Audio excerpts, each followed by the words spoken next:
The sun hung low over the horizon like a copper coin, painting the dusty town of Millbrook in shades of rust and gold. It was the summer of 1889, and the heat pressed down on the small settlement like an iron weight, making the air shimmer above the hard-packed dirt road that served as Main Street. The wind carried with it the scent of leather, horse sweat, and the ever-present dust that coated everything in this forgotten corner of the American frontier. Nathaniel Harper sat atop his black stallion at the edge of town, surveying the collection of weathered buildings that made up Millbrook. It had been 3 years since he'd last set foot here. 3 years since he'd had any reason to venture beyond the boundaries of his vast cattle ranch. The Double H spread across 20,000 acres of grassland, now brittle and yellow from the relentless summer sun. His weathered hands gripped the reins as memories threatened to surface. Memories he'd buried along with his wife and infant son in the small cemetery on the hill overlooking his ranch house. At 42, Nate cut an imposing figure. Years of working cattle had carved his body into something hard and unyielding. Like the land itself, his face, bronzed by countless days under the western sun, bore the lines of a man who'd seen too much and smiled too little. Dark eyes, the color of wet earth, surveyed the town from beneath the brim of his black Stetson. The silver at his temples was the only indication that time had touched him at all. He'd come to town for business. The Hartley Ranch was up for sale, and adding their water rights to his holdings would secure the Double H through even the driest seasons. Nothing more. Yet, as he guided his horse down Main Street, past the general store with its faded sign and the smithy where the ring of hammer on anvil echoed like a heartbeat, he felt the weight of curious stares. The cattle baron had returned. The Silver Dollar Saloon stood at the center of town, its bat-wing doors promising respite from the heat and dust. Music drifted from within. A piano played with more enthusiasm than skill, accompanied by the low rumble of men's voices and occasional bursts of laughter. Nate had planned to conduct his business at the land office and leave, but the sun wouldn't set for another hour, and his throat was parched from the ride. Inside the saloon, the air was thick with tobacco smoke and the sour smell of whiskey. Men in worn clothes clustered around tables, their faces weathered by sun and wind, hands calloused from rope and leather. They looked up as Nate entered, conversations faltering for a moment before resuming in lower tones. Everyone knew Nathaniel Harper, even those who'd never seen him. His legend had grown in his absence. The man who'd built an empire from nothing, who'd lost everything that mattered, who'd retreated into the grasslands like a wounded animal. Then he heard her. The voice cut through the smoke and noise like a blade of pure silver. It was singing an old ballad, one his mother had hummed while hanging laundry on the line back in Missouri, before the war, before everything changed. But this voice transformed the simple melody into something else entirely, something that spoke of longing and loss, of dreams ground to dust under the heel of harsh reality. Clara May stood on the small stage at the back of the saloon, bathed in the amber light of oil lamps. She wore a dress of deep burgundy that had seen better days, though she carried herself as if it were made of the finest silk. Her hair, the color of dark honey, was pinned up in an elaborate style that was already beginning to wilt in the heat. But it was her face that held Nate transfixed, not beautiful in the conventional sense, but arresting, with high cheekbones and eyes the color of storm clouds. Those eyes were closed now as she sang, lost in the music. She couldn't have been more than 25, but something in her bearing suggested she'd lived longer than her years. There was a quality to her voice that spoke of smoke and sorrow, of nights spent singing while her heart broke a little more with each passing day. The men in the saloon watched her with hungry eyes, but she seemed untouchable, wrapped in her music like armor. The song ended, and Clara opened her eyes. They swept across the room, acknowledging the scattered applause with a slight nod, and then they found Nate. For a moment, neither moved. It was as if the air between them had suddenly become charged, like the atmosphere before a lightning strike. She held his gaze for a heartbeat longer than propriety allowed, and in that brief connection, Nate felt something shift inside his chest, a door he'd thought rusted shut creaking open just a fraction. Well, well, a voice beside him drawled, Nathaniel Harper, as I live and breathe. Nate tore his gaze away to find Tom Morrison, the town's banker, standing at his elbow. The man's face was flushed with drink, his vest straining over a belly grown soft from easy living. Tom, Nate acknowledged with a nod. Didn't expect to see you in here. Thought you'd sworn off civilization altogether. Morrison's laugh was too loud, drawing attention. Come about the Hartley place, I suppose. That's right. Smart move. Though I heard tell the Consolidated Cattle Company out of Denver might be interested too. Morrison leaned in conspiratorially. Between you and me, though, I think the widow Hartley would rather sell to a local man, someone who understands the land. Nate made a non-committal sound, his attention already drifting back to the stage where Clara had begun another song. This one was livelier, a popular tune about a gambler and his ladylove, but she gave it a wistful quality that transformed it into something bittersweet. She's something, ain't she? Morrison followed his gaze. Clara May. Showed up about a year back from somewhere east. Don't talk much about where she's been or what brought her here. His voice dropped.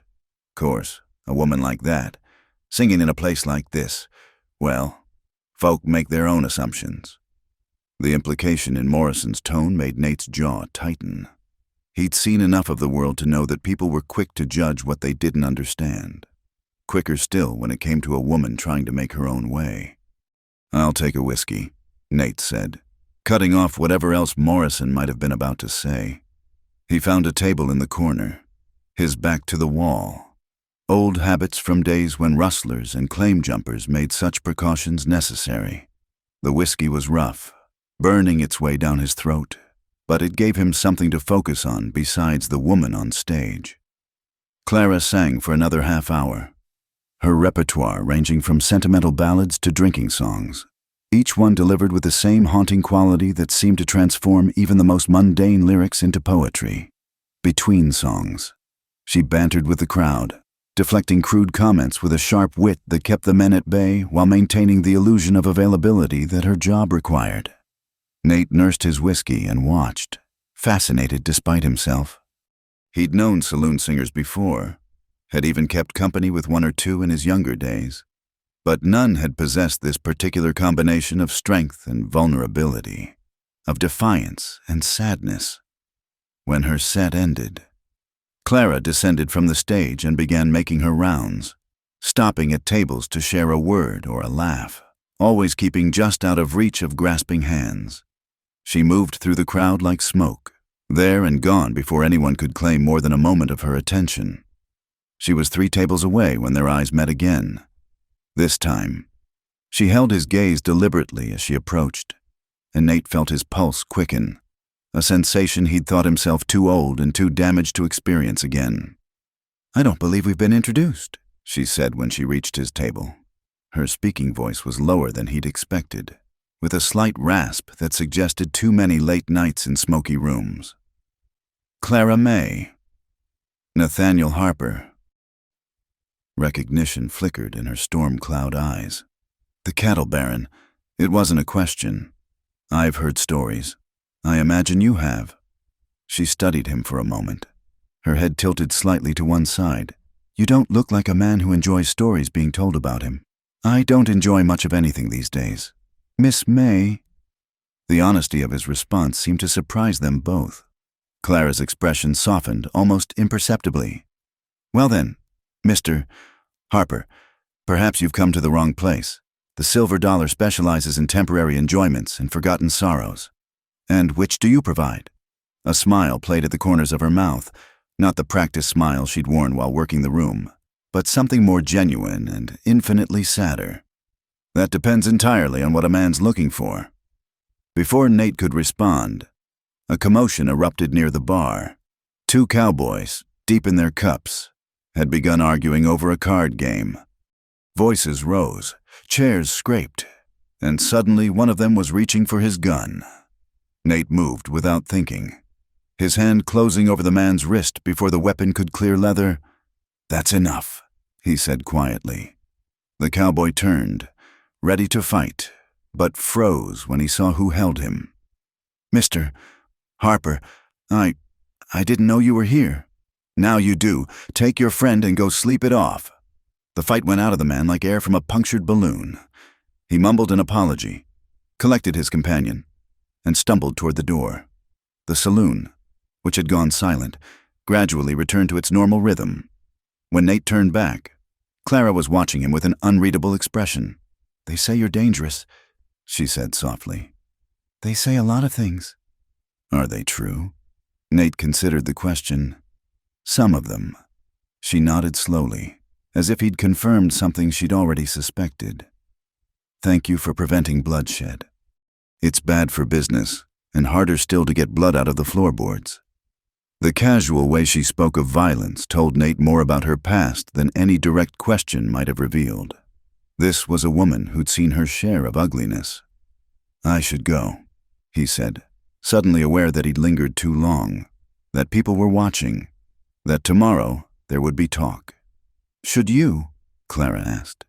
And for a moment, her carefully constructed mask slipped, revealing something raw and hungry beneath, a loneliness that matched his own.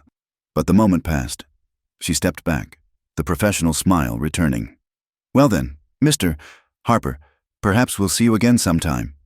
Nate stood, placed a silver dollar on the table, far more than the whiskey cost, and touched the brim of his hat. "Perhaps." He walked out of the silver dollar without looking back, but he could feel her eyes on him until the door swung shut. Outside, the sun had set, leaving the sky the color of a fresh bruise. The air had cooled slightly, but the dust still hung thick, coating his throat.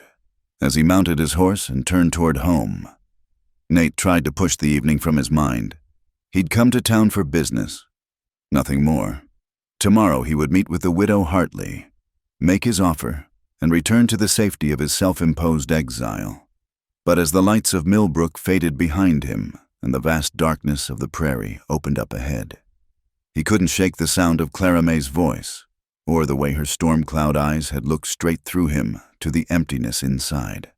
For the first time in 3 years, Nathaniel Harper wondered if he might be tired of being alone.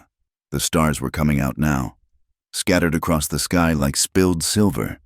Somewhere in the distance, a coyote howled, the sound carrying across the grasslands like a lament. Nate urged his horse faster, racing against thoughts and feelings he'd thought safely buried. Behind him, in the Silver Dollar Saloon, Clara May took the stage for her second set of the evening, but her mind wasn't on the music. Instead, she found herself thinking about dark eyes and weathered hands, about a man who moved through violence with the casual efficiency of someone who'd seen too much of it, about the way he'd looked at her, not with the hungry desperation of the others, but with something far more dangerous. Understanding. Clara's fingers trembled slightly as she adjusted the pins in her hair, preparing for her final set of the evening. The small mirror in her dressing room, really just a curtained corner behind the stage, reflected a face she sometimes didn't recognize. The gaslight flickered, casting shadows that made her look older than her 26 years. She could still feel the weight of Nathaniel Harper's gaze, like a physical touch that lingered long after he'd walked out of the saloon. In her year at the Silver Dollar, she'd grown adept at reading men, their desires, their dangers, their weaknesses. But Harper was different. There was something in those dark eyes that had seen straight through her carefully maintained facade, past the painted smile and practiced charm to the broken thing underneath. 5 minutes. Clara! Jake, the bartender, called from beyond the curtain.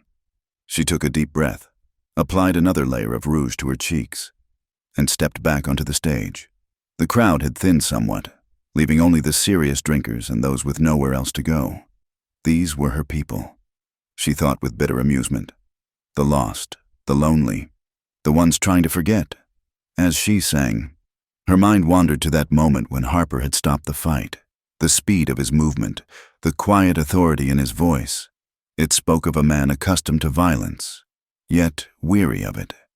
She'd known men like that before, had been married to one. The thought of Richard made her voice catch on a high note. She covered it with a cough and a self-deprecating laugh that drew chuckles from the audience. But inside, the familiar panic clawed at her chest. Even now, hundreds of miles from Boston, she could still feel the phantom pain of his hands on her throat, still hear his cultured voice promising that next time he'd finish what he started. After her set, Clara retreated to her small room above the saloon. It wasn't much: a narrow bed with a lumpy mattress, a washstand, a trunk that held everything she owned. But it was hers. The lock on the door was new and solid, paid for with her first week's earnings. She sat by the window, looking out at the darkened street below. Millbrook slept early, exhausted by the day's heat and hard labor. Only the saloon stayed lit, beacons for the restless and the damned. The sound of hoofbeats on the hard-packed earth drew her attention. A lone rider was leaving town, sitting tall in the saddle despite the late hour. Even from this distance, she recognized the set of those broad shoulders. Nathaniel Harper, returning to his self-imposed exile. What drove a man to such solitude? The gossips in town whispered of tragedy: a wife and child lost to fever, or Indians, or bandits, depending on who told the tale. Clara understood the impulse to hide, to build walls so high that no one could ever hurt you again. Hadn't she done the same thing, just with songs and smiles instead of cattle and grassland? She undressed slowly, her body aching from standing on stage in heeled boots. The bruises Richard had left had long since faded, but sometimes she still felt them, like ghosts beneath her skin. In the mirror, her body looked pale and insubstantial in the moonlight.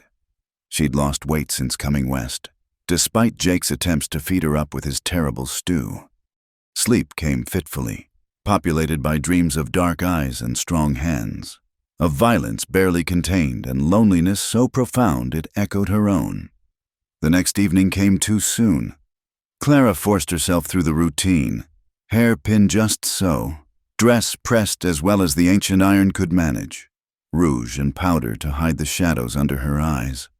She'd learned long ago that the performance began the moment she stepped out of her room. Downstairs, the silver dollar was already filling up. Saturday nights brought cowboys in from the surrounding ranches, their pockets heavy with a week's pay and their hearts light with temporary freedom. Clara scanned the room automatically, cataloging potential trouble, noting who was already deep in their cups, who might need gentle discouragement from getting too familiar. Harper wasn't there. She told herself the disappointment she felt was merely professional. He'd tipped well. After all, looking for someone? May, one of the other girls who worked the floor, sidled up beside her. Just surveying the kingdom. Clara replied lightly. May snorted.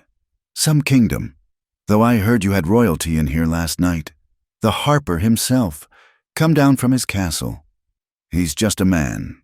May. Honey, a man with that much land and that much tragedy ain't just anything. You be careful there. That one's got more sharp edges than a broke whiskey bottle.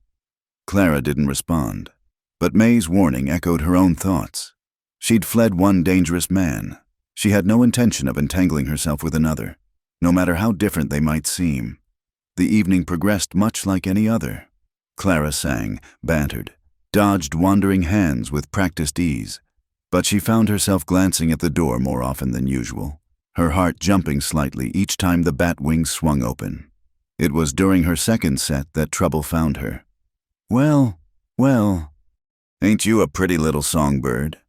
The man who'd spoken was new to town, or at least new to the silver dollar. He wore his gun low on his hip in the fashion of those who fancied themselves dangerous, and his clothes were too clean for an honest cowboy. Clara had seen his type before, drifters who lived by their wits and their willingness to do violence, who treated places like Millbrook as their personal playgrounds. Just here to sing, mister, she said, keeping her voice light. If you're looking for other entertainment, May or Susie would be happy to. His hand shot out, grabbing her wrist as she tried to pass. I weren't finished talking. The saloon's noise dropped a notch as heads turned. Jake was already reaching for the shotgun he kept behind the bar, but Clara shook her head slightly. She'd handled worse than this. Let go, she said quietly. You don't want to do this. Oh, but I think I do. His grip tightened, and he pulled her closer. His breath reeked of cheap whiskey and chewing tobacco. "See, I've been watching you, acting all high and mighty, but I know what you are. Ain't no difference between you and them other girls. 'Cept you like to pretend there is."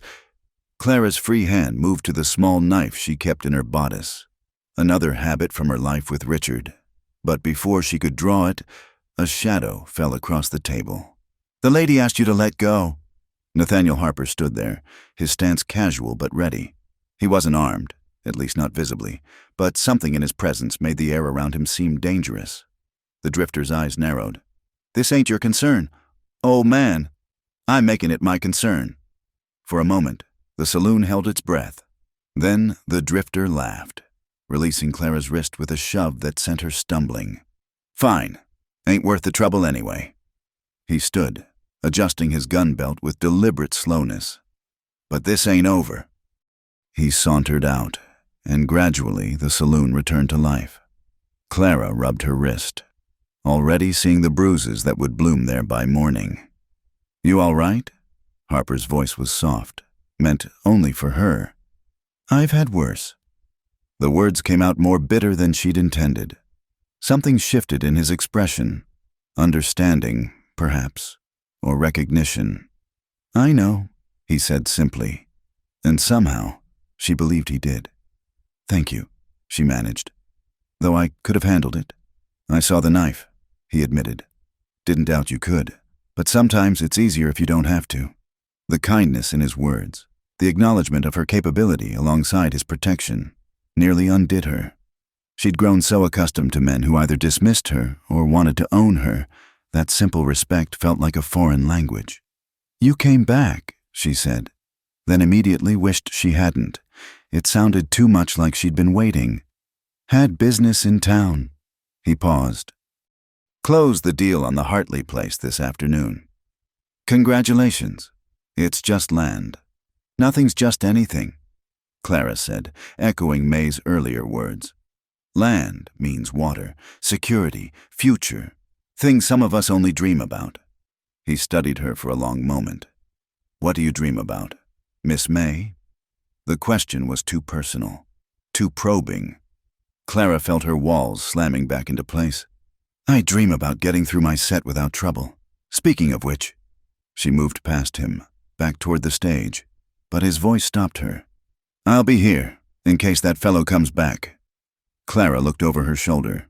Harper had taken a seat at the same corner table as the night before, his back to the wall, his dark eyes watchful. She nodded once and took the stage. The rest of the evening passed without incident. The drifter didn't return, though Clara noticed one of Harper's ranch hands had appeared and taken up position by the door.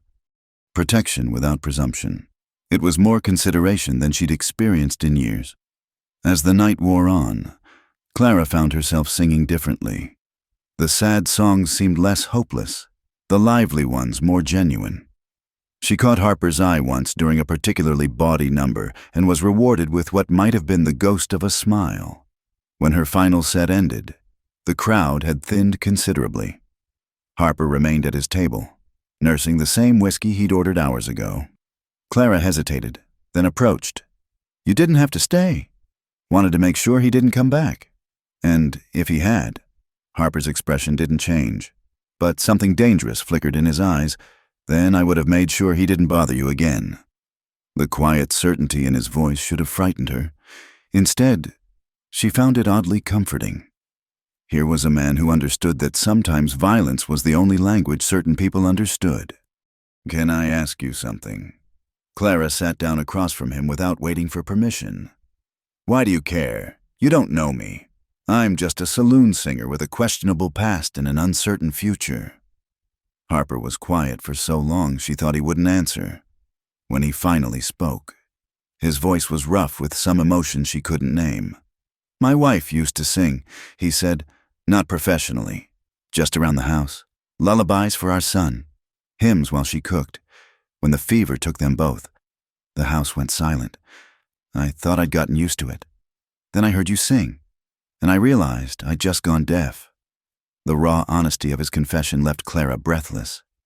She reached across the table, her fingers barely brushing his hand before she caught herself and pulled back. "I'm sorry for your loss. It was 3 years ago. Grief doesn't keep a calendar." He looked at her sharply. "You sound like you know." Clara thought of Richard, of the baby she'd lost after one of his rages, of the life she'd dreamed of before learning that some men's love came with fists attached. "We all have our ghosts. Mr. Harper, Nate," he said. "If we're sharing ghosts, might as well use given names." "Clara," she responded, though he already knew it. They sat in comfortable silence as the saloon emptied around them. Jake was wiping down the bar, sending meaningful looks their way. But Clara ignored him. This, whatever this was, felt too fragile to rush. Finally, Nate stood. "I should go. Ranch doesn't run itself. Will you—" Clara stopped, unsure what she was asking. "I'll be back," he said, understanding anyway. That drifter might be fool enough to return. She knew that wasn't really why he'd come back, just as she knew her racing pulse had nothing to do with fear of the drifter. But the pretense gave them both something to hide behind. After he left, Clara climbed the stairs to her room. May was waiting in the hallway, arms crossed, an expression knowing. "That's a dangerous game you're playing, honey." "I'm not playing anything." "No," May agreed, her voice gentling. "That's what makes it dangerous." Alone in her room, Clara sat by the window again. The moon was full, casting silver light across the empty street. Somewhere out there, Nate Harper was riding home to his empty house, carrying his ghosts on his shoulders like old friends. She understood that weight, understood, too, the terrible temptation to set it down, just for a moment, in the presence of someone who might be strong enough to help carry it. But she'd trusted before, and it had nearly killed her. The bruises on her wrist throbbed, a reminder that the world was full of men who took what they wanted without asking. Nate was different, a voice in her head whispered. The way he'd waited for permission, the way he'd protected without presuming, the way he'd shared his own pain like an offering. Clara pressed her forehead against the cool glass of the window. Tomorrow, she told herself. Tomorrow she'd rebuild her walls, remember her lessons, protect herself like she always had. But tonight, just for tonight, she allowed herself to remember what it felt like to be seen, really seen, by someone who understood the weight of surviving when part of you had already died. In the distance, a lone rider crested a hill and disappeared into the darkness of the prairie. Clara watched until even the memory of hoofbeats faded, then prepared for bed, humming an old lullaby she hadn't thought of in years. The ghosts were restless tonight, but for once, they didn't feel quite so heavy. The dust storm rolled in from the west like a biblical plague, turning the afternoon sky the color of dried blood. Clara pressed a damp cloth to her face as she hurried down Main Street, her eyes stinging from the grit that found its way through every gap in the fabric. The few people still outside scurried for shelter, shopkeepers hastily closing shutters and doors against the onslaught. She'd been at the general store when the storm hit, picking up thread to mend her burgundy dress where last night's grabby drifter had torn the sleeve. Mr. Peterson had given her the usual look, polite enough on the surface, but with judgment lurking underneath. She was used to it by now, the way the respectable townsfolk treated her like she was somehow contagious. Through the swirling dust, she could barely make out the silver dollar sign, just a few more steps. The crack of gunfire split the air, followed by the thunder of hooves. Clara flattened herself against the nearest building as a group of riders burst through the dust cloud, bandanas covering their faces, guns drawn. They were riding hard toward the edge of town, and even through the storm, she could hear the shouts of pursuit behind them. "The bank!" someone yelled. "They robbed the bank!" More shots. Clara saw one of the riders jerk in his saddle but keep riding. The pursuing posse thundered past. Sheriff Morrison at the lead, his deputized townsmen spread out behind him. In moments, they were swallowed by the storm, leaving only echoes of hoofbeats and gunfire. Clara made it to the saloon and pushed through the doors, gasping for clean air. The usual afternoon crowd was pressed against the windows, trying to see through the dust. "Saw 'em heading toward Harper Land," someone said.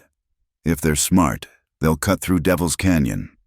If Harper catches them on his property, there won't be enough left for the sheriff to arrest." Another voice added with grim satisfaction. Clara felt her stomach tighten. She'd learned enough about the unwritten laws of the frontier to know that cattle barons like Nate dealt with trespassers and rustlers in their own way. Justice was swift and final out on the range, far from any courthouse or jury. The storm raged for another hour before finally moving on, leaving the town coated in a fine layer of red dust.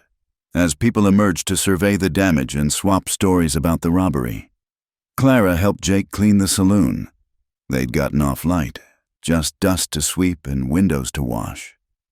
"Heard it was the Colton gang," Jake said, wringing out a rag. "Been hitting banks from here to Denver. Morrison's been itching to catch them. Prove he's worth that tin star."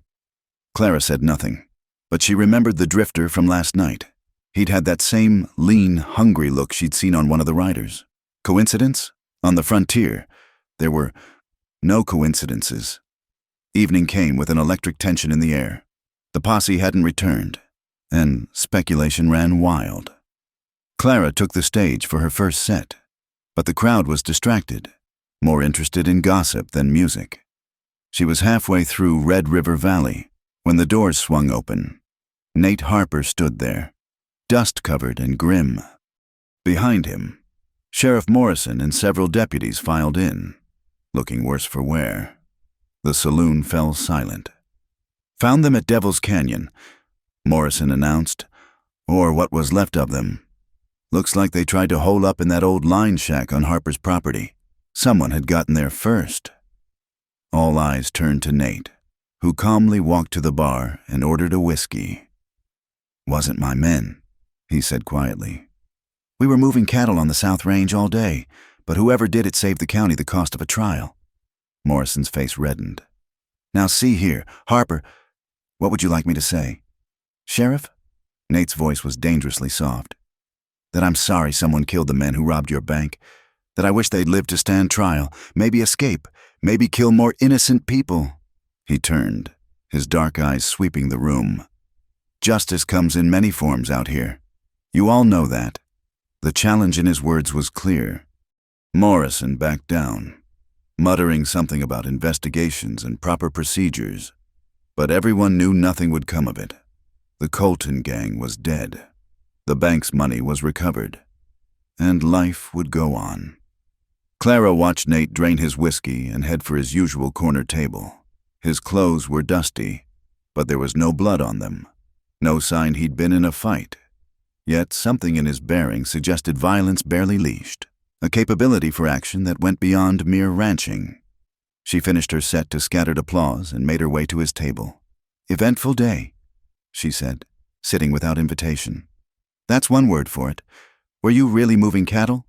Nate looked at her steadily. "Does it matter?" Clara considered this. "I suppose not, though I can't help but notice that one of those dead men looked remarkably like the drifter who grabbed me last night. Lot of men look alike out here." "Yes," she agreed. "They do." They sat in silence for a moment.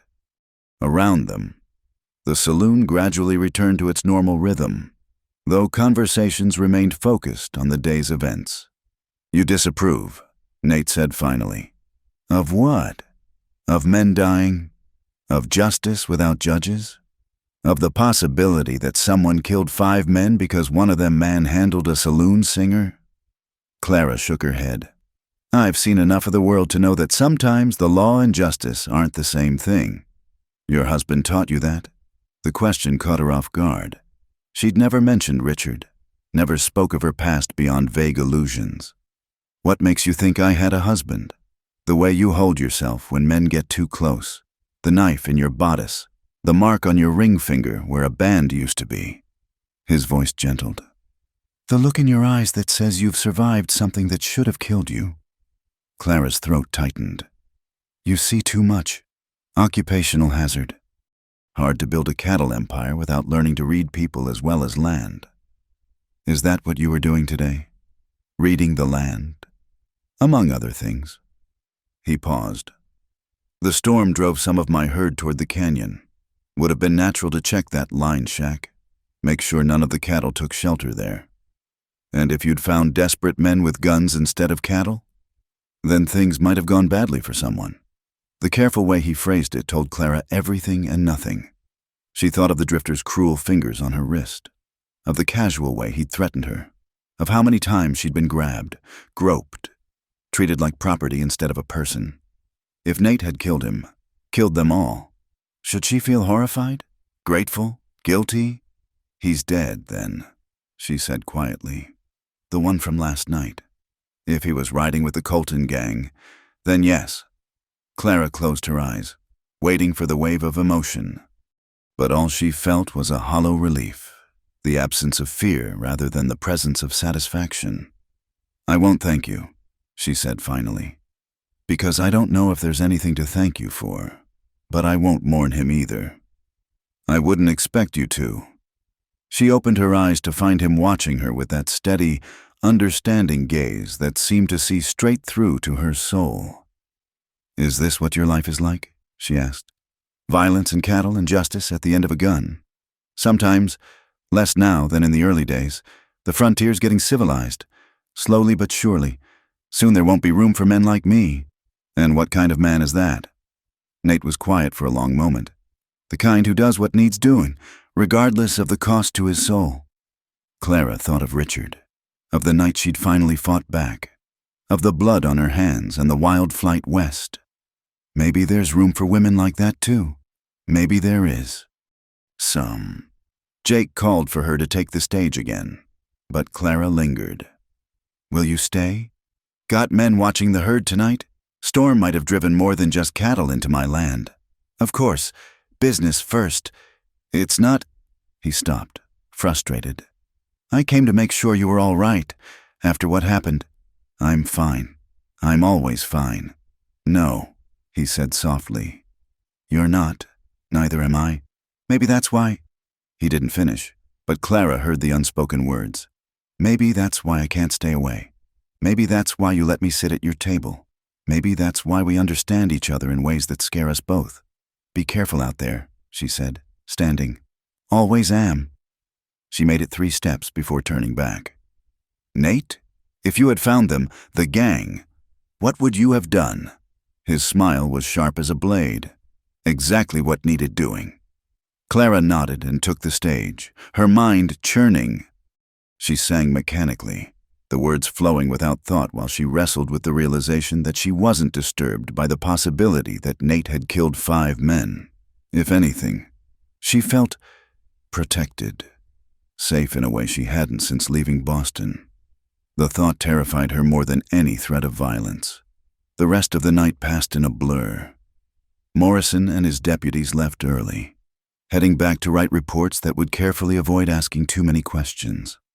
The regular crowd filtered in, eager to hear first-hand accounts of the day's excitement. Through it all, Clara was aware of the empty corner table, of the absence that felt like a presence. She'd grown too used to those watchful dark eyes, that quiet strength. It was dangerous, this, whatever it was between them. She'd fled one dangerous man only to find herself drawn to another. But Richard's danger had been the wild kind, unpredictable and cruel. Nate's was controlled, directed, purposeful. He didn't hurt the innocent, he protected them, even if that protection came at the barrel of a gun. Near midnight, as Clara was finishing her last set, one of Nate's ranch hands appeared in the doorway. Tom Bradley, she thought his name was.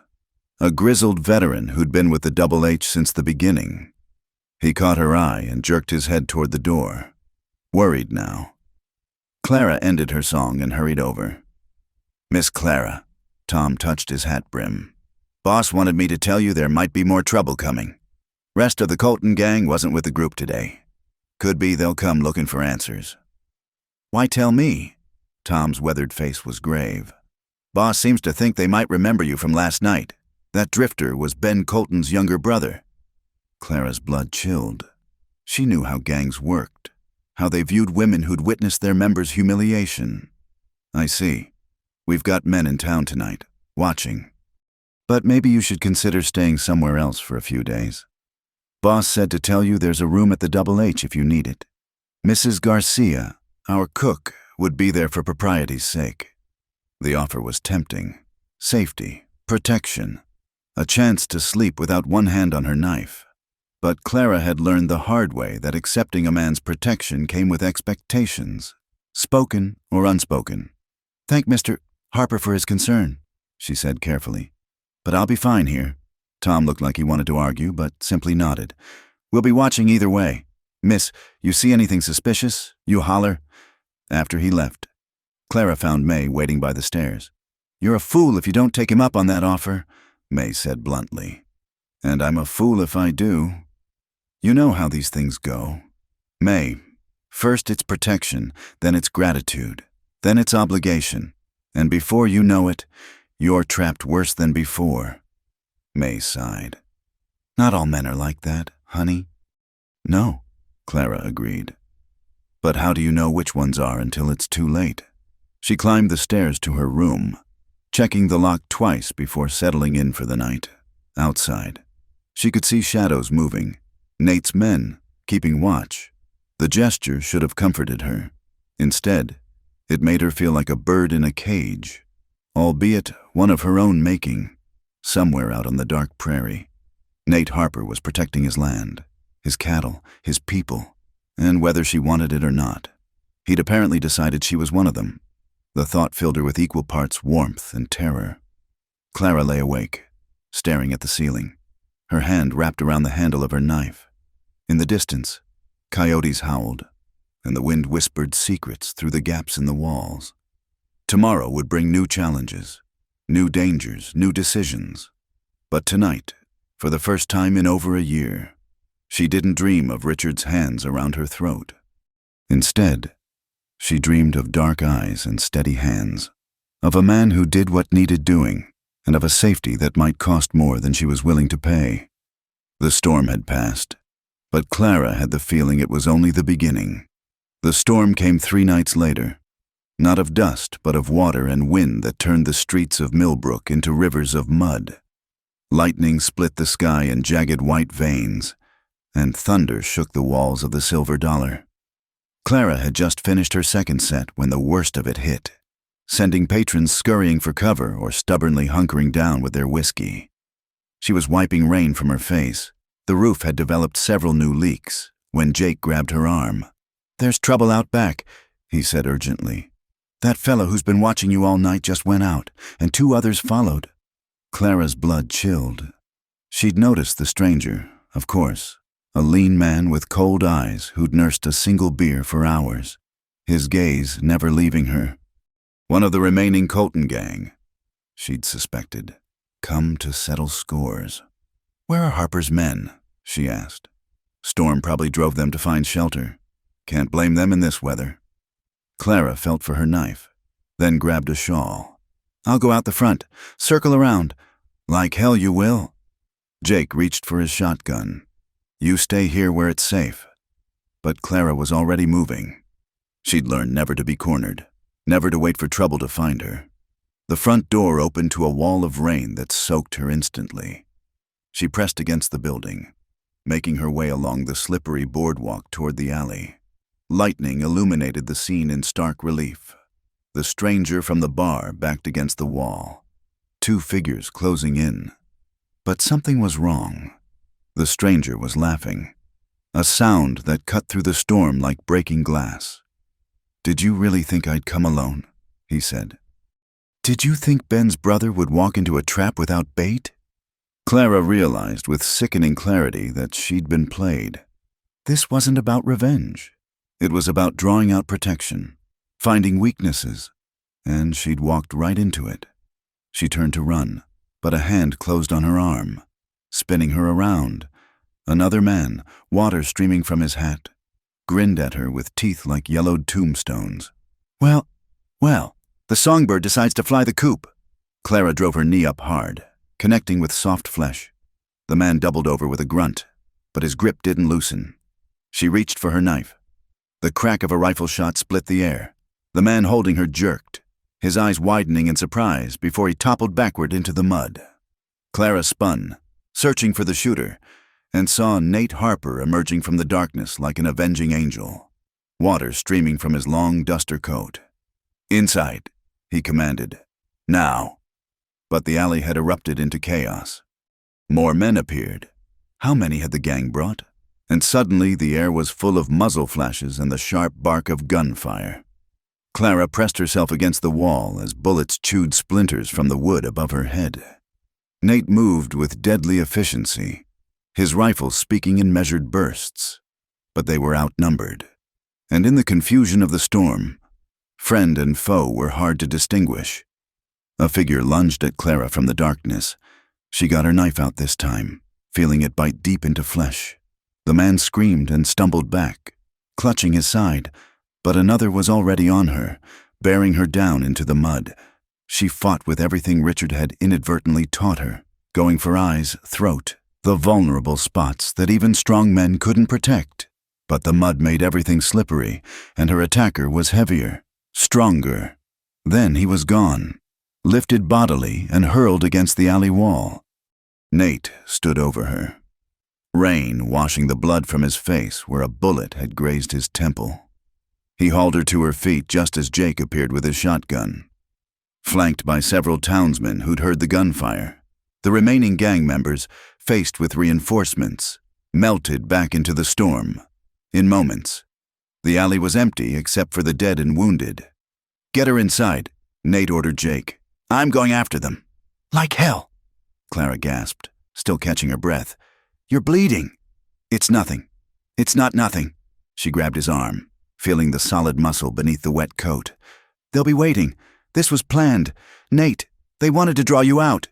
His eyes met hers, dark and wild with the aftermath of violence.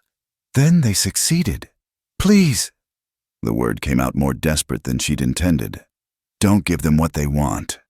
For a moment, they stood frozen in the rain, the chaos around them fading to nothing. Then Nate nodded slowly, some of the killing rage leaving his expression. Jake ushered them inside, shouting orders to bar the doors and douse the lights. The saloon became a makeshift fortress, men checking weapons and watching windows. Clara found herself in the back room, Nate sitting on a crate while she cleaned the gash on his temple with whiskey and a torn piece of her petticoat. "You should have stayed inside," he said through gritted teeth as she worked. "And you should have stayed on your ranch." She dabbed at the wound, trying to ignore how close she was to him, how she could feel the heat of his body despite his rain-soaked clothes. "But here we are. Here we are," he agreed softly. His hand came up to catch hers, stilling her ministrations. "Clara, you need to leave town. Tonight. They won't stop now." "And go where? I've been running for over a year. Nate, I'm tired of it." "Then come to the ranch. Not with any expectations. Just until this is over." She looked into his eyes, seeing the offer for what it was. Protection without strings. Safety without obligation. Or at least, that's what he was trying to offer. But Clara had learned that want was a living thing, growing stronger when fed by proximity.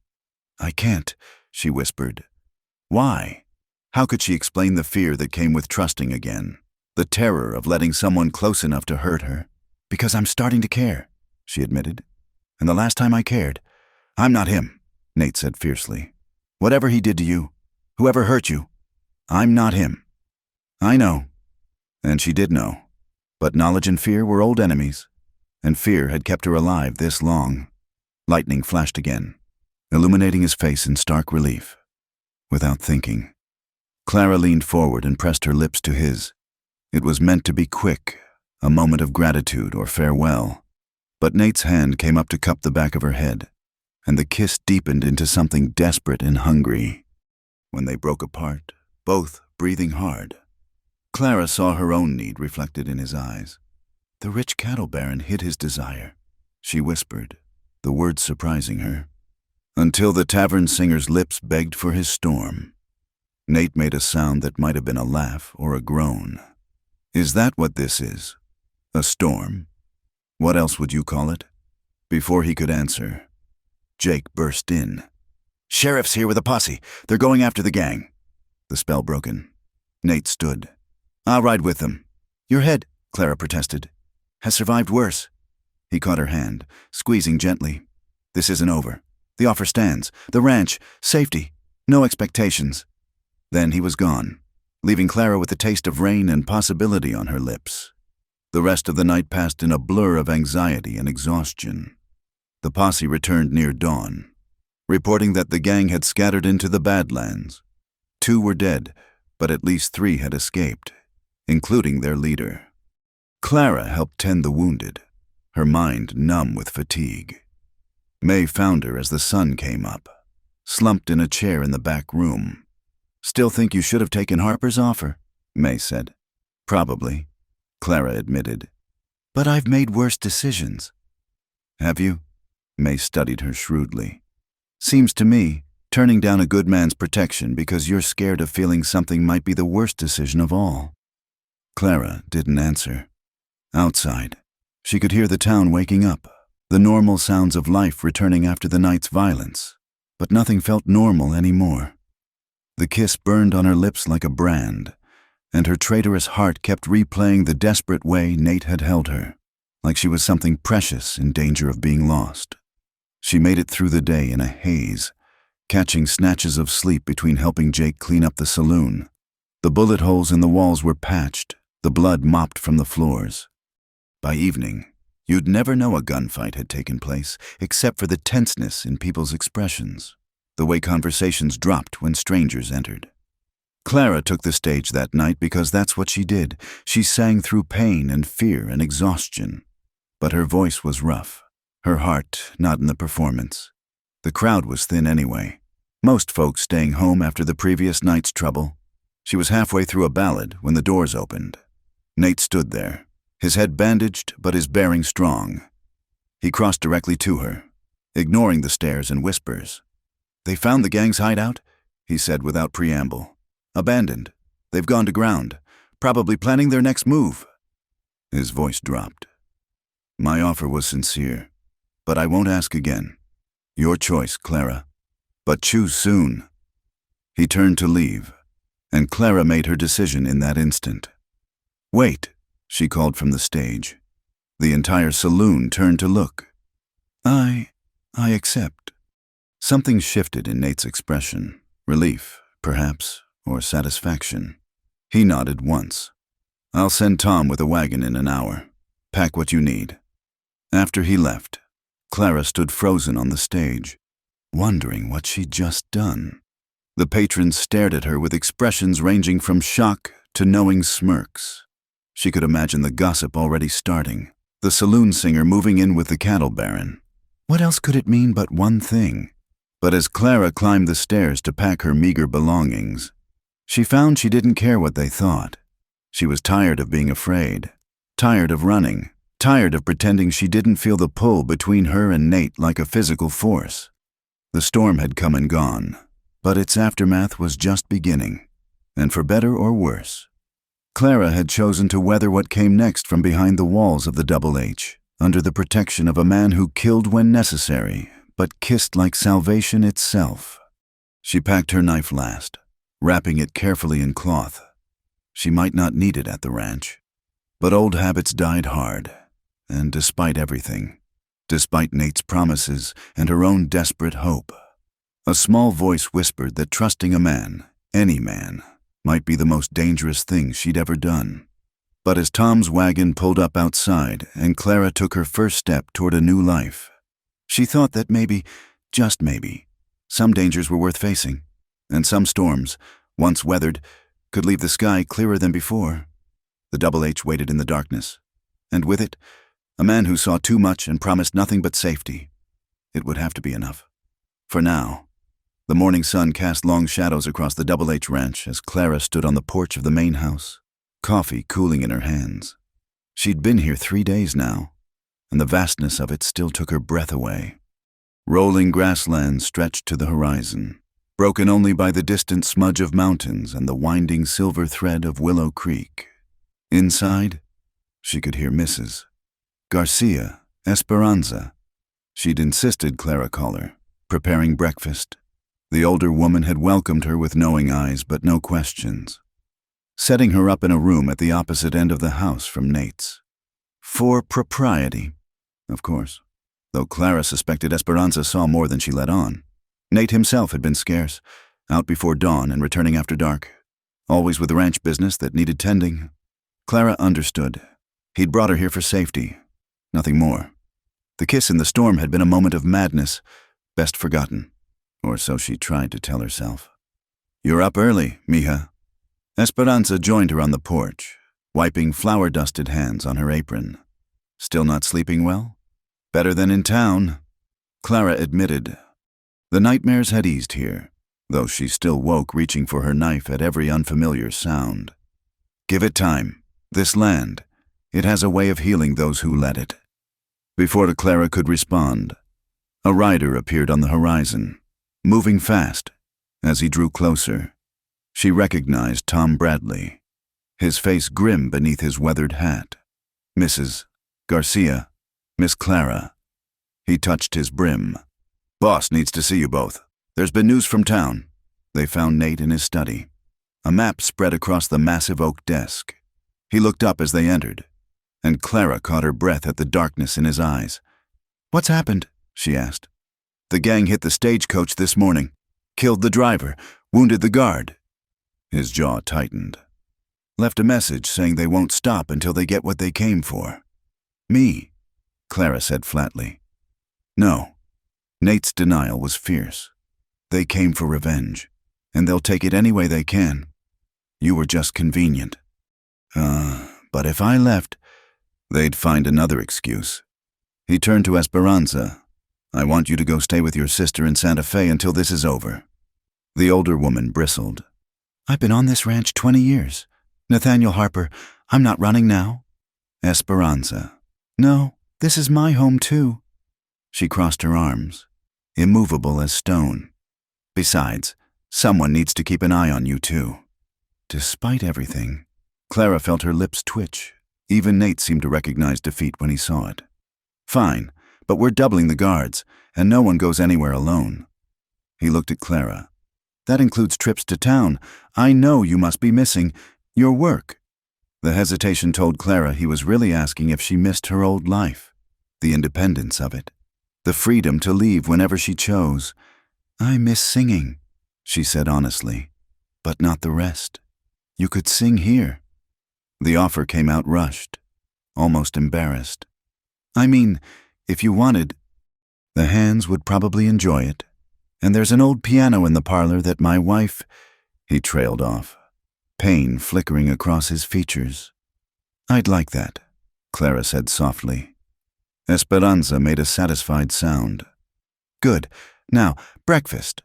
Whatever's coming, we'll face it better with full stomachs." After she left, Clara lingered. "Nate, I need to know something. That night in the storm, was that just the moment, or—" He was quiet so long she thought he wouldn't answer. "Then, I've been dead inside for 3 years. Clara, thought I was fine with it. Then you sang in that smoky saloon, and something I thought was buried started clawing its way back to life." He met her eyes. "It terrifies me." "Me too," she admitted. "I swore I'd never let another man close enough to hurt me. I'm not asking for anything you're not willing to give." "I know. That's what makes it harder." She took a breath. "Richard, my husband, he was charming at first. Handsome, educated, from a good Boston family. Everyone said I was lucky. But after the wedding, you don't have to tell me. I want to—" The words came easier than expected. "He drank. And when he drank, he got mean, not just with fists, but with words, tearing me down until I believed I was worthless. When I lost the baby after one of his rages, something in me finally broke. Or maybe it finally fixed itself. I waited until he was passed out, took what money I could find, and ran." Nate's hands clenched on the desk. "Is he looking for you?" "He was. Hired detectives, posted rewards, but it's been over a year. He's probably found some other poor girl to torment by now." She managed a bitter smile. "So you see, we're quite a pair. You lost everything to death. I threw everything away to live. You survived. Nate said firmly. That takes its own kind of courage.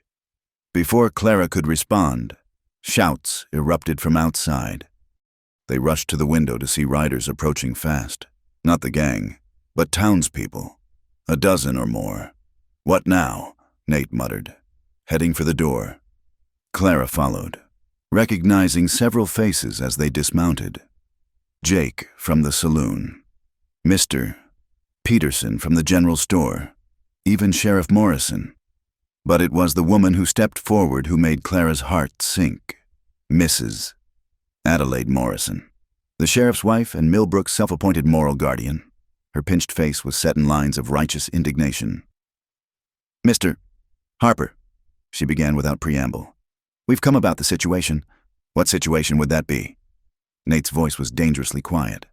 You know very well, housing a woman of questionable virtue while claiming it's for her protection.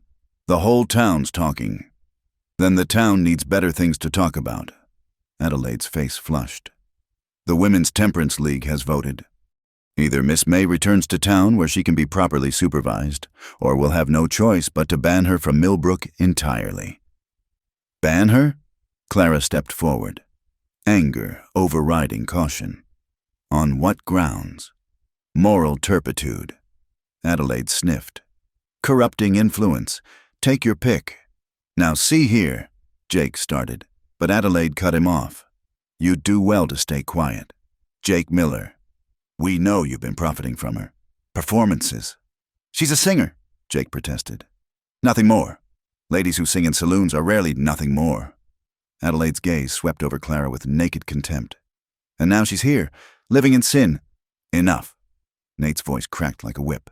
Miss May is a guest in my home, with Mrs. Garcia as chaperone.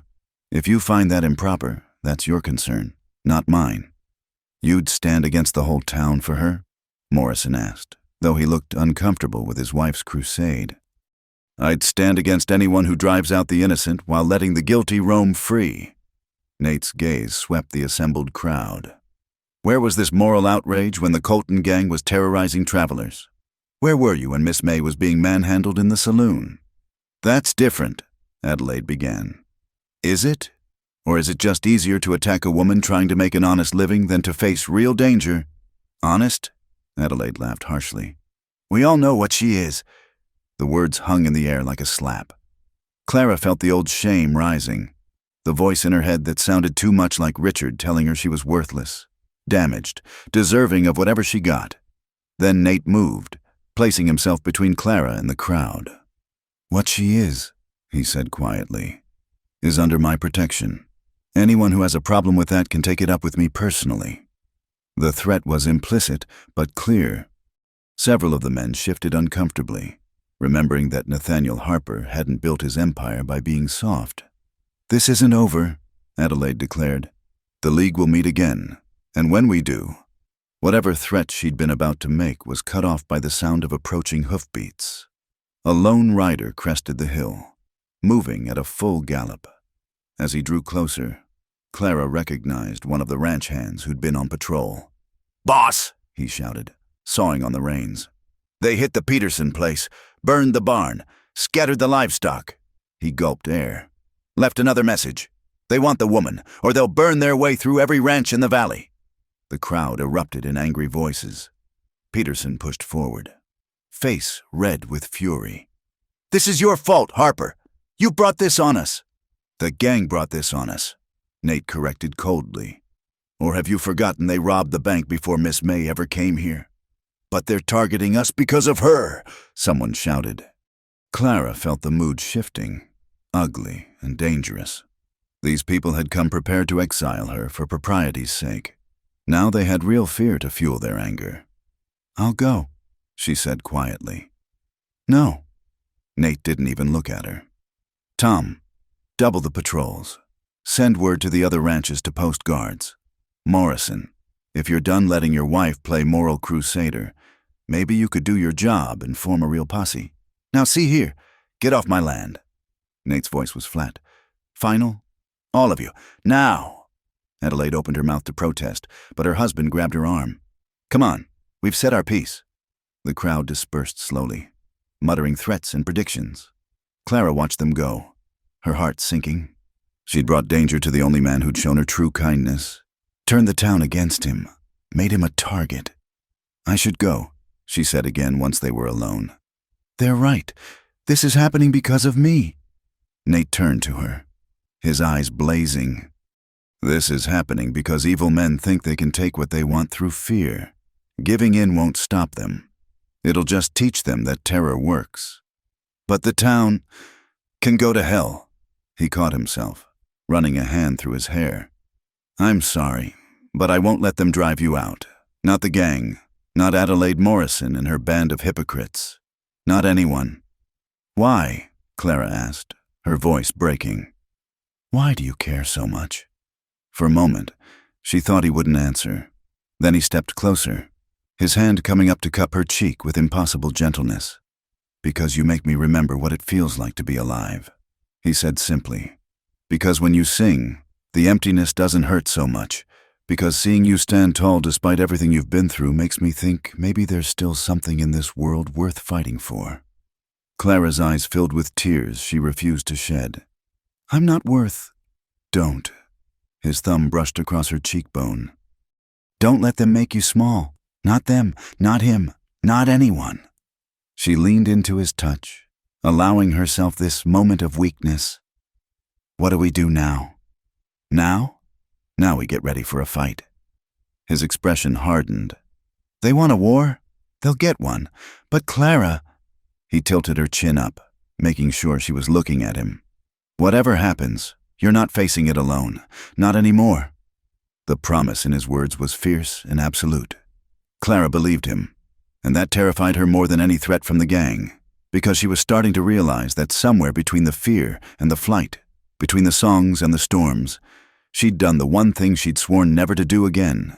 She'd started to trust, and maybe, just maybe, to love.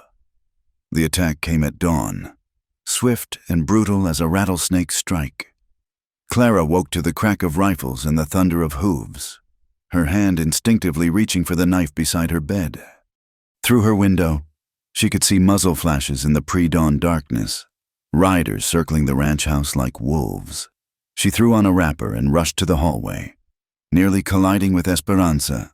The older woman carried a shotgun with practiced ease, her face grim but calm. "Stay away from the windows, mija," she ordered. "And take this." She pressed a revolver into Clara's hands. "You know how to use it?" "Richard taught me," Clara said, checking the chambers. One of the few useful things her husband had done, insisting a proper Boston lady should know how to defend herself, though he'd never imagined she might need to defend herself from him. Gunfire erupted from the ranch house as Nate's men returned fire. Clara could hear his voice shouting orders, controlled and deadly calm. She started toward the sound, but Esperanza caught her arm.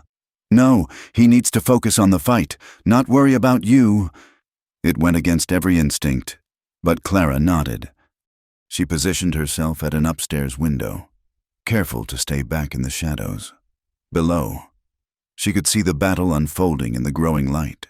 The gang had come in force, at least a dozen riders, maybe more, but Nate had prepared well. His men fired from protected positions, picking off attackers with deadly accuracy. She spotted Nate himself near the barn, rifles steady as he covered Tom Bradley's rush to better cover. Then she saw him, the gang leader, distinguishable by the black coat and silver-studded gun belt. He was directing his men toward the west side of the house, where the defenses were thinnest. Clara's blood chilled as she realized his intent. Without thinking, she raised the revolver and fired. The shot went wide, but it got his attention. He looked up, and even from this distance, she could see his savage grin. He spurred his horse toward the house. "Damn fool girl," Esperanza muttered, pulling Clara back as bullets shattered the window. But Clara's shot had warned the defenders. Men shifted to meet the new threat, and the attack on the west side faltered. Still, the gang pressed hard, and Clara could see they were slowly pushing closer to the house. Then disaster struck. A lucky shot caught one of the defenders, young Billy Hayes, barely 18, spinning him around before he crumpled. Another man rushed to help and was cut down in turn. The defensive line wavered. Clara saw Nate break from cover, racing to rally his men. He moved like a force of nature, rifle barking as he charged, but he was exposed, vulnerable, and the gang leader saw it too. The man raised his rifle, drawing a bead on Nate's back. No! Clara didn't remember moving, didn't remember aiming. The revolver bucked in her hands once, twice, 3 times. The gang leader jerked, his shot going wild, and toppled from his saddle. For a moment, the battlefield seemed to freeze. Then chaos erupted as the gang realized their leader was down. Some rushed to him, others pressed the attack with renewed fury, and Clara found herself firing at anything that threatened Nate or his men. The revolver clicked empty. She fumbled for more bullets, hands shaking, when she heard boots on the stairs. Heavy, unfamiliar boots. Well, the songbirds got talons. Clara spun to find one of the gang members in the hallway, blood streaming from a gash on his forehead. He must have gotten in through the back while everyone was focused on the main attack. Drop the gun, sweetheart. Clara let the empty revolver fall, her other hand sliding behind her back. You've lost. Your leader's dead. Maybe, but I can still take you with me. Boss wanted you alive, but I reckon Dead'll do just as well for revenge. He raised his pistol. Clara moved. The knife left her hand in a silver blur, burying itself in his shoulder. He screamed, his shot going wide, and Clara tackled him before he could recover. They went down hard, rolling across the floor in a desperate struggle. He was stronger, but Clara fought with the fury of someone with everything to lose. She clawed, bit, struck at every vulnerable spot she could reach. But his hands found her throat, squeezing, and suddenly she was back in Boston. Richard's face twisted with rage above her. A gunshot, deafeningly close. The man's grip loosened, and he toppled sideways. Esperanza stood over them, smoking shotgun in hand. I told you to stay back, the older woman said mildly, as if she hadn't just saved Clara's life. Clara gasped for air, her throat burning. Outside, the gunfire was slowing, becoming sporadic. Then, blessed silence. Clara! Nate's voice, raw with fear. Footsteps pounded up the stairs. And then he was there, dropping to his knees beside her. God, Clara, are you... Your throat... I'm fine, she rasped, though her voice was barely a whisper. His hands were gentle as he examined her throat, but she could feel them shaking. When I saw him come in the house, when I couldn't get here in time. But you did. You all did. She caught his hands, stilling them. Is it over? For now. We killed 6, captured 3. The rest ran. His expression darkened. Including Ben Colton. The leader was his cousin, not him. Clara closed her eyes. It wasn't over, as long as any of the gang lived. It wouldn't be over. Boss, we got wounded need tending, Tom called from downstairs. And riders coming from town. Nate helped Clara to her feet, supporting her when she swayed. Can you manage? She nodded, though her legs felt like water. Together, they descended to find organized chaos. Wounded men were being brought in. Esperanza already switching from warrior to healer with practiced ease.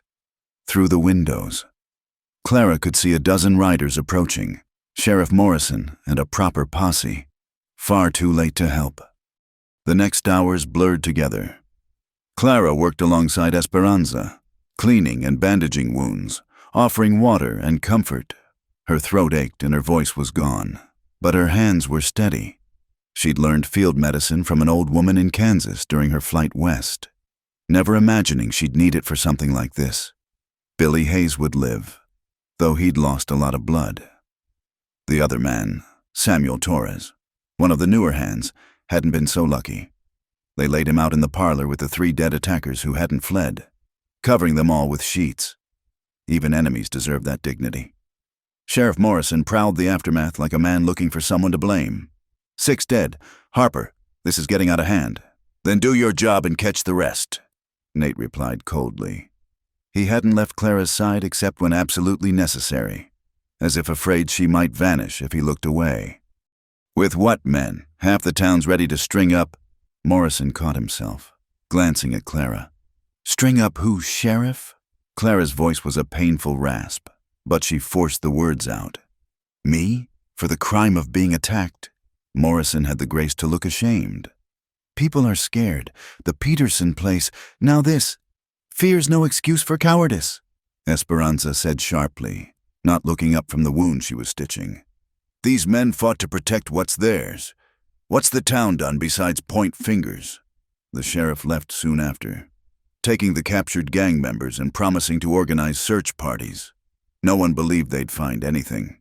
The survivors would have melted into the Badlands by now, licking their wounds and planning their next move. As the sun reached its zenith, an exhausted quiet settled over the ranch. The wounded were resting. The dead awaited burial. And Clara found herself on the porch, trying to ease her bruised throat with cool water. Nate joined her, moving stiffly. She'd bandaged a graze on his ribs herself, trying not to think about how close the bullet had come to finding something vital. You saved my life, he said quietly. That shot at Colton's cousin. I never saw him. You saved mine first, several times over. She managed a weak smile. We should stop keeping count. He was quiet for a long moment. Then, I need to tell you something. About Mary, my wife. Clara waited, sensing this was something he needed to say. She died because of me, not directly, but he took a breath. There was a range war brewing. The Hendricks outfit wanted my water rights. Tried everything from bribes to threats. I wouldn't budge, so they hired guns to make trouble, figuring I'd cave to protect my family. His hands clenched on the porch rail. I was out with the herd when the fever hit town. By the time I got word, Mary and James were already sick. Doc said they might have pulled through with proper medicine, but the Hendricks boys had burned the supply wagon from Denver. Wanted to pressure me while I was distracted. Nate, they died while I was hunting the men responsible. Died alone because I chose vengeance over being there. His voice was raw. I found them, of course, killed every last one, but it didn't bring them back. Nothing could. Clara set down her water and moved to stand beside him. It wasn't your fault. Wasn't it? I could have sold out, moved somewhere safer, could have put my family before my pride. And then what? Run every time someone threatened what was yours? That's not living, Nate. That's just existing. She knew too well the difference. Mary wouldn't have wanted that. He looked at her sharply. How could you know? Because she married you, Clara said simply. She knew who you were, what you stood for. If she'd wanted a man who'd run from trouble, she'd have chosen different. Nate was quiet, but some of the tension eased from his shoulders. I swore I'd never let anyone close enough to hurt like that again. I know, I swore the same thing. And yet, here we are. Here we are. She agreed. He turned to face her fully, his hand coming up to gently touch the bruises forming on her throat. I'm sorry. This happened because of me, because I made you a target. Clara caught his hand, pressing it against her cheek. This happened because evil men do evil things. You didn't cause it any more than I did. Clara, I'm not her. Nate, I'm not Mary. I won't die on you. She managed a wry smile. I'm too stubborn for that. Something broke in his expression. He pulled her against him, careful of her injuries, and she felt him shudder.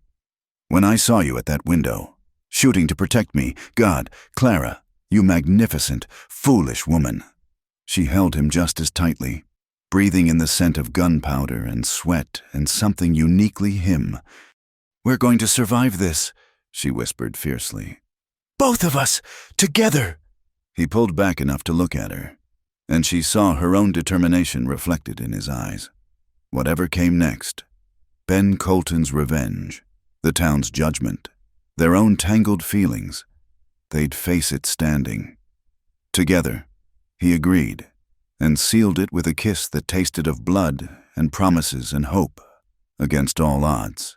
In the distance, storm clouds gathered over the mountains, but for now, in this moment, the sun shone warm on the Double H, and two damaged souls found strength in each other's arms. The war wasn't over, but for the first time, Clara believed they might actually win it. The trial of the captured gang members drew the whole county to Millbrook. The small courthouse overflowed with spectators, spilling out onto the dusty street where vendors sold lemonade and meat pies to the crowd. It was the biggest event since the hanging of Black Jack McBride 5 years prior, and the town buzzed with anticipation and argument. Clara sat in the witness box, her throat still bearing faint bruises from the attack 2 weeks ago. She wore her best dress, a deep blue wool that Esperanza had helped her alter, and kept her hands folded to hide their trembling. Across the courtroom, the 3 captured outlaws sat shackled, their face sullen with defeat. "State your name for the record," Judge Abraham Thornton commanded. He was a circuit judge from Denver, brought in specially for the trial, with steel-gray whiskers and eyes that missed nothing. "Clara May." Her voice was steady, though still slightly hoarse from her injury. District Attorney Phillips, young and eager to make his reputation, approached. "Miss May, please tell the court about the events of September 23rd. Clara recounted the attack with clinical precision, the dawn assault, the killing of Samuel Torres, her own struggle with the intruder.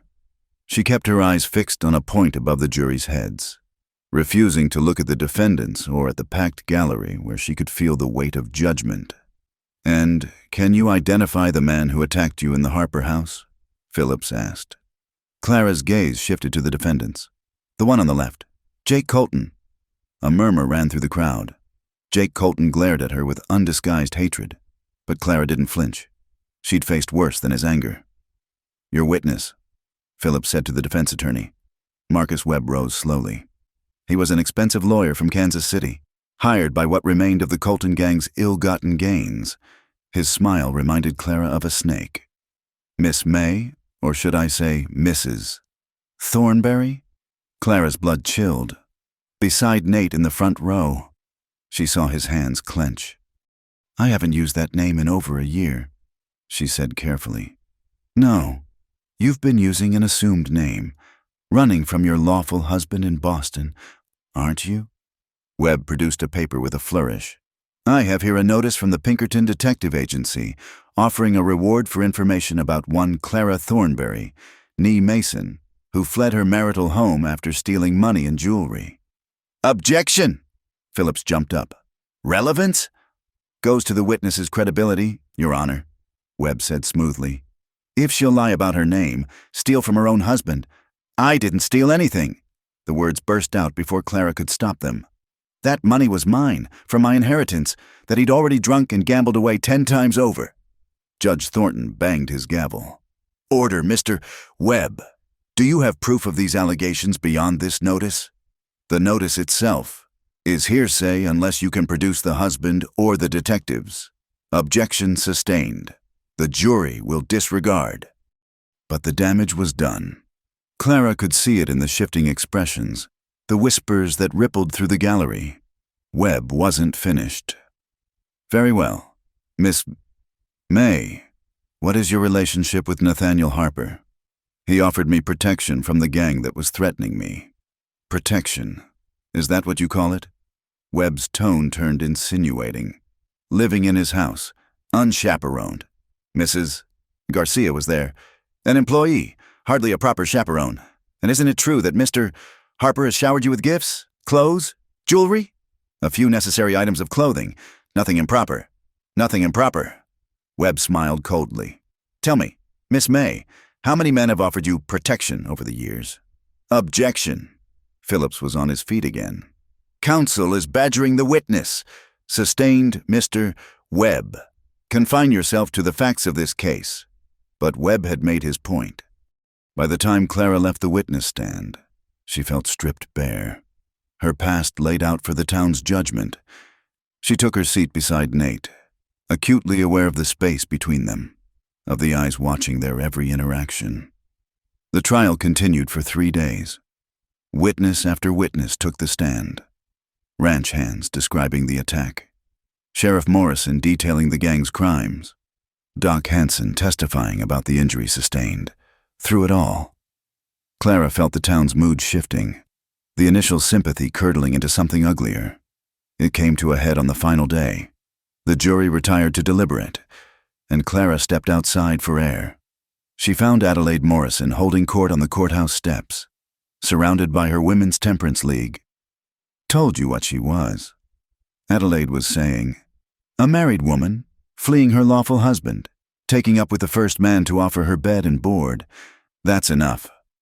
Clara's voice cut through the chatter like a blade. Adelaide turned, her smile triumphant. "Mrs. Thornberry, shouldn't you be inside, waiting to see if your testimony will be believed? My name is Clara May," Clara said evenly. "And yes, I fled a husband who beat me, who killed our unborn child with his fists, who promised to kill me next. If that makes me a fallen woman in your eyes, so be it." Gasps rippled through the gathered women. Adelaide's face flushed. "You can't expect us to believe—" "I don't expect anything from you," Clara interrupted. "You've never had to run for your life, never had to choose between death and disgrace.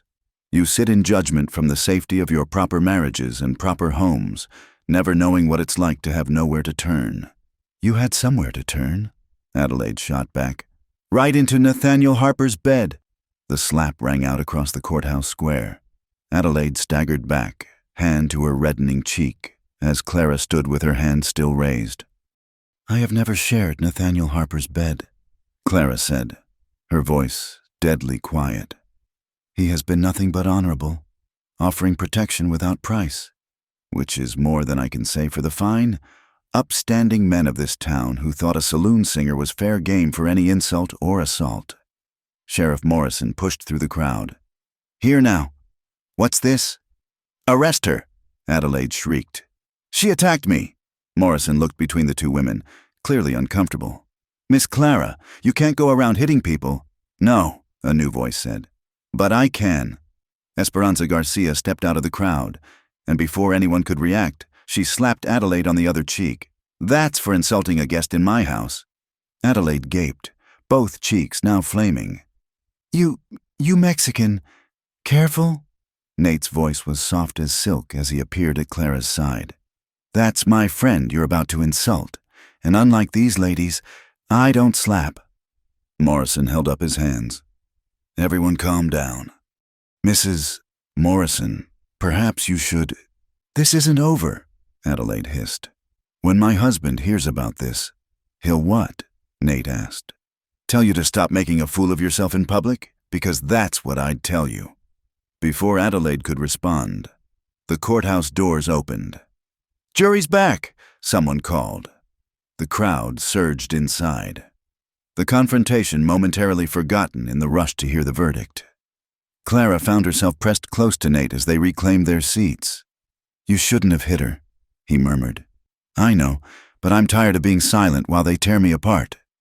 His hand found hers, hidden by the press of bodies. "You were magnificent." Judge Thornton called for order.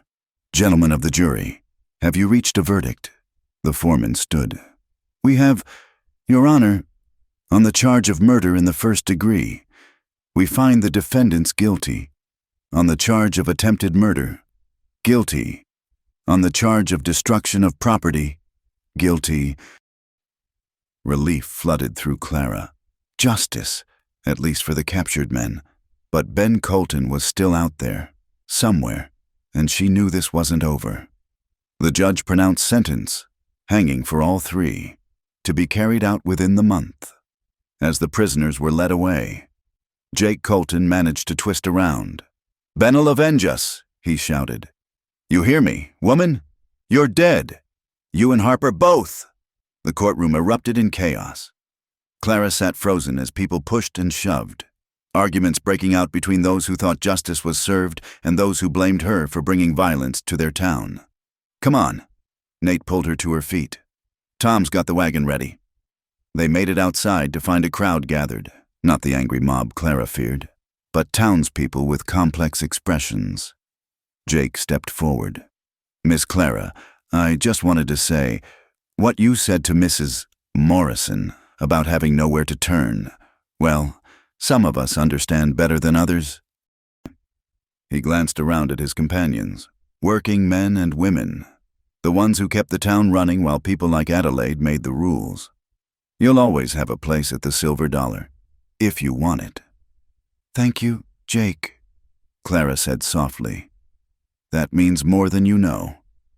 Others came forward, Mrs. Chen from the laundry, offering quiet support, Miguel Santos, whose sister had fled a brutal husband, even Doc Hansen, gruffly admitting he'd seen too many women with injuries like Clara once bore. Not everyone was sympathetic. Clara saw the hard looks, heard the whispers, but for the first time, she also saw allies, people who understood that sometimes survival meant breaking the rules society laid down. On the ride back to the ranch, Clara leaned against Nate's shoulder, exhausted by the emotional toll of the day. It's not over, she said. No, Ben Colton's still out there, and Adelaide won't forget being humiliated. He paused. I'm sorry. This is my fault. Stop.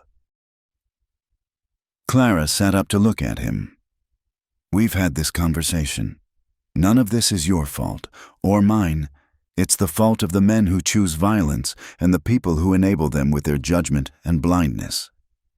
When did you get so wise? Somewhere between fleeing Boston and fighting for my life in your hallway. She managed to smile. Though Esperanza slapping Adelaide Morrison might be my new favorite memory. Nate chuckled. She's wanted to do that for years. Adelaide's been a thorn in everyone's side since she married Morrison and decided that made her queen of the county. They rode in comfortable silence for a while, the ranch coming into view as the sun began to set. Clara had come to love this sight. The sprawling house, the barns and corrals, the vast grasslands that represented not ownership but stewardship. Nate didn't conquer this land, he partnered with it. What happens now? Clara asked. Now we wait. Either Ben Colton comes for his revenge, or he decides it's not worth it and disappears into the territories. Either way, we'll be ready.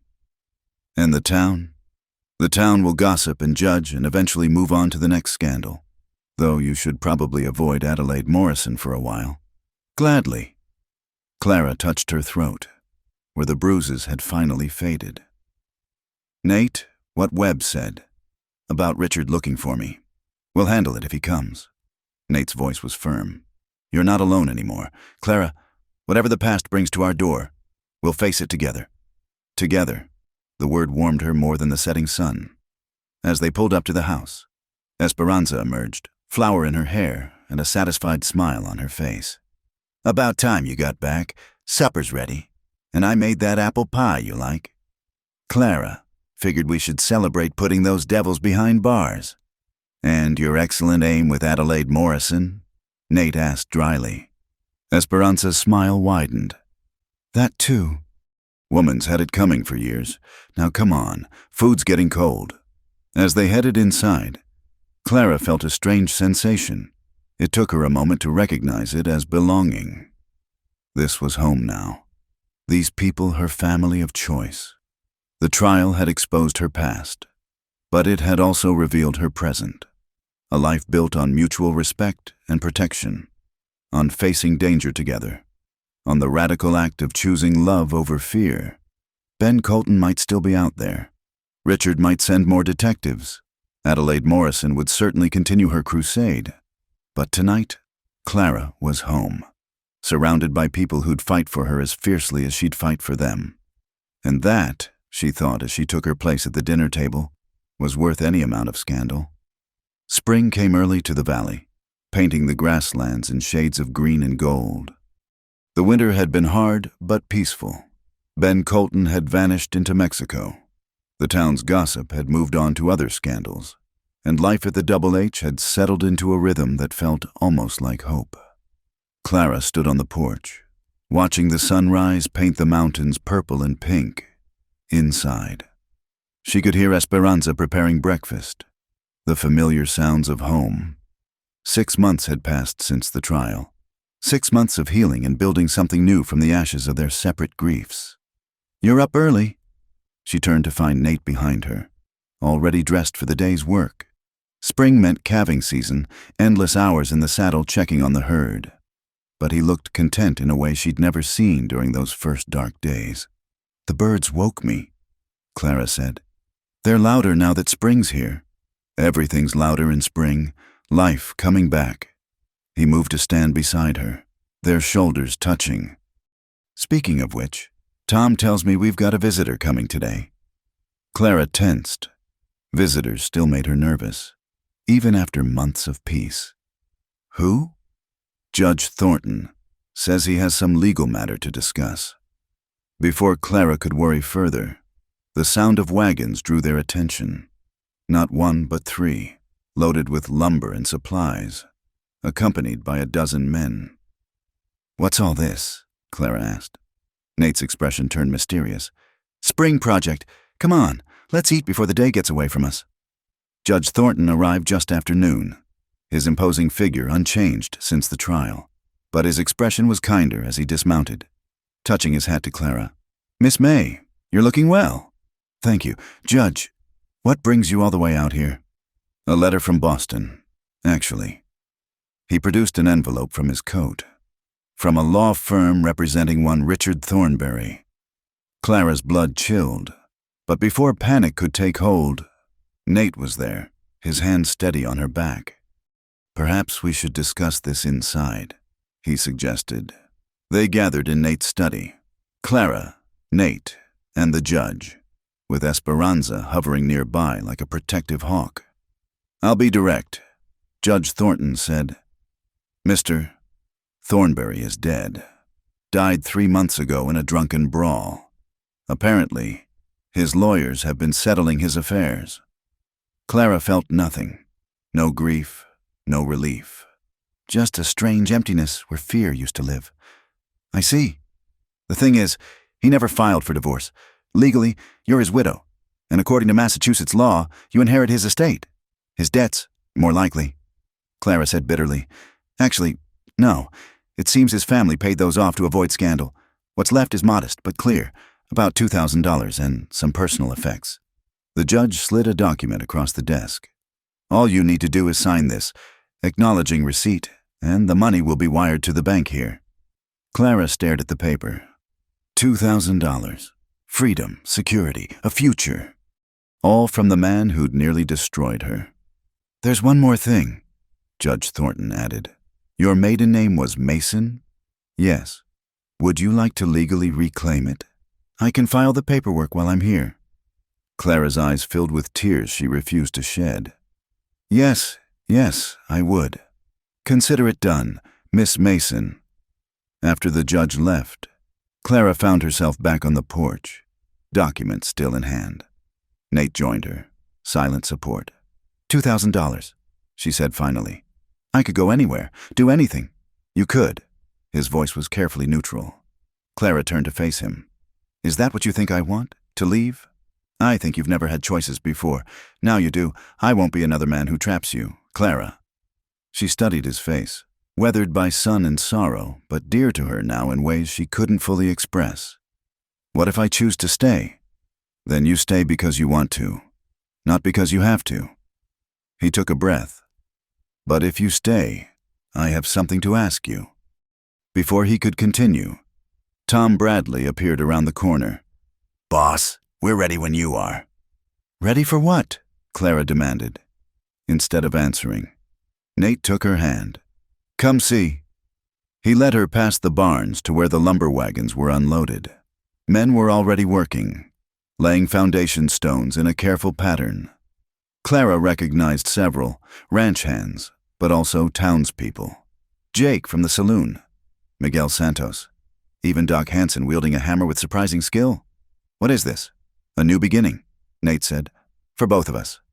Jake approached, grinning. It's a school. Miss Clara, Mr. Harper's building a school for the Valley kids, and we're hoping, that is, everyone's hoping, you might consider teaching music. Clara's throat tightened. A school? The ranch kids need education, Nate explained. So do the town kids whose families can't afford to send them to Denver. We've got Mrs. Patterson agreed to teach reading and arithmetic, but we need someone for music, arts, the things that make life worth living beyond mere survival. The rich cattle baron hid his desire, Clara murmured, remembering that night in the storm. Until the tavern singer's lips begged for his storm, I'm not hiding anymore, Nate said simply. And neither are you. So what do you say? Clara Mason, will you help us build something new? Clara looked around at the gathered faces, rough men and women who judged her, defended her, ultimately accepted her. This was community, messy and imperfect, but real. Yes, she said. But I have a condition. Nate raised an eyebrow. Which is? We do this as equals, not patron and charity case, not protector and protected. Partners. Partners, he agreed. Then, in front of everyone, he dropped to one knee. Clara Mason, you've brought music back to my life and light to my darkness. I'm not an easy man, and this isn't an easy life. But if you'll have me, I'd like to spend whatever years remain learning to live again, with you. Will you marry me? Clara heard the gasps, saw the shocked faces. A proper lady would hesitate, would worry about appearances, would consider carefully. But Clara had never been a proper lady. Yes, she said, pulling him to his feet. Yes, Nathaniel Harper, I'll marry you. The cheer that went up could probably be heard in town. Esperanza was crying, Jake was slapping backs, and even Doc Hansen looked suspiciously misty-eyed. When? Someone called out. Clara and Nate looked at each other and laughed. Soon, Clara said. Spring seems like a good time for new beginnings. As the celebration continued around them, Clara stood in the circle of Nate's arms, watching their community build their future board by board. The school would rise where violence once reigned. Music would fill spaces that had known only silence. And two broken souls would prove that sometimes the greatest courage was choosing to heal. The wedding took place a month later in the meadow behind the ranch house. Mountains standing witness as Clara and Nate spoke vows of partnership and devotion. The whole valley attended, even Adelaide Morrison, subdued and silent in the back row. Clara wore her mother's wedding dress, retrieved from the belongings Richard's lawyers had sent. Nate wore his best suit and a smile that transformed his weathered face. When Judge Thornton pronounced them husband and wife, the cheer could be heard clear to the mountains. That evening, as the sun set over their land, theirs together now, Clara stood on the porch of the completed school, listening to the sounds of celebration from the ranch house. Tomorrow, she would start teaching the valley's children. Tomorrow, she and Nate would begin the daily work of building a life together. But tonight, she simply stood in the spring air, breathing in the scent of sage and possibility, her husband's hand warm in hers. No regrets? Nate asked softly. None. Clara assured him, this is home. And it was. Not the home she'd dreamed of as a young girl in Boston. Not the home she'd feared she'd never have while running west. But something better. A home built on mutual respect, shared strength, and the radical belief that broken people could choose to become whole. The stars came out one by one, and Clara began to sing. Not a performance, but a gift, her voice carrying across the valley like a blessing. Somewhere in the darkness, a coyote joined in, and the harmony of the wild and the tamed rose together toward the infinite sky. Thank you for listening to this Wild West love story. I'd love to know where you're enjoying this tale, whether you're driving through dusty roads, relaxing at home, or perhaps even somewhere in the American West itself. Please subscribe to the From Wild West channel and share your thoughts about Clara and Nate's journey in the comments below. Your stories and connections make this community special.